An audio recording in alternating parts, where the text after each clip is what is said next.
شیخ حارث اور آخری سکہ۔ ایک اسلامی حکایت پرانے زمانے میں ایک نیک بزرگ رہتے تھے جن کا نام لوگوں میں شیخ حارث کے نام سے مشہور تھا۔ ان کی عمر بہت زیادہ ہو چکی تھی، چہرے پر جھریاں، ہاتھوں میں لرزش، مگر دل ایمان اور یقین سے ایسا روشن کہ لوگ ان کے پاس بیٹھ کر سکون محسوس کرتے تھے۔ وہ اپنے گاؤں میں قضا و قدر اور توکل الہی کے بارے میں اکثر نصیحت کرتے تھے۔ ایک دن کا واقعہ ہے کہ سخت قحط پڑ گیا۔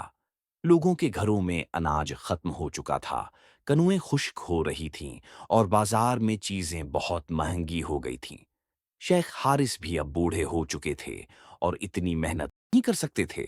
ان کے گھر میں بھی صرف ایک آخری سکہ باقی بچا تھا، بس ایک سکہ۔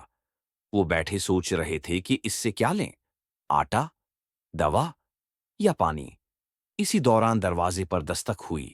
سامنے ایک مسافر کھڑا تھا، پھٹے کپڑے، بھوکا پیاسا اور تھکا ہوا۔ مسافر نے آہستہ سے کہا، اگر کچھ کھانے کو مل جائے تو اللہ آپ کو جزا دے گا۔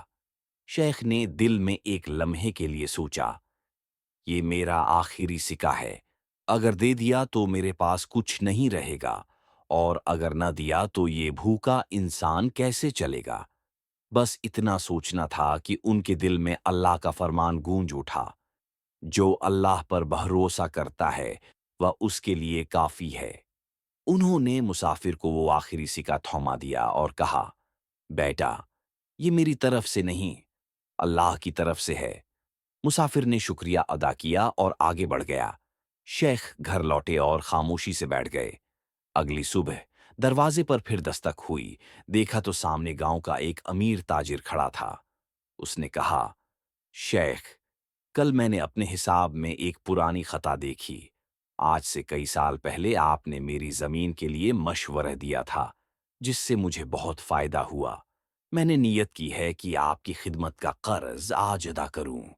اس نے ایک تھیلا شیخ کے ہاتھ میں تھمایا۔ شیخ حیران رہ گئے۔ تھیلے میں سونے کے سکے بھرے تھے، اتنے کہ ایک شخص پوری زندگی آرام سے گزار سکتا تھا۔ شیخ کے ہونٹوں پر مسکراہٹ آئی۔ انہوں نے آسمان کی طرف دیکھا اور کہا، اے اللہ، تو نے میرے ایک سکے کے بدلے مجھے رزق کے دریا عطا کر دیے۔ پھر شیخ نے تھیلا کھولا، اپنی ضرورت کے مطابق صرف تھوڑے سے سکے اپنے لیے رکھے اور باقی سارا سونا گاؤں کے غریب لوگوں میں تقسیم کر دیا۔ گاؤں والے حیران ہو کر بولے، شیخ، آپ نے اتنا سب کیوں بانٹ دیا؟ شیخ نے مسکرا کر کہا، نیکی کا بدلہ ہمیشہ بڑھ کر ملتا ہے، چاہے فوراً نہ آئے مگر ضرور آتا ہے۔ جتنا اللہ کی راہ میں بہاؤ گے اتنی ہی رحمت لوٹ کر آتی ہے۔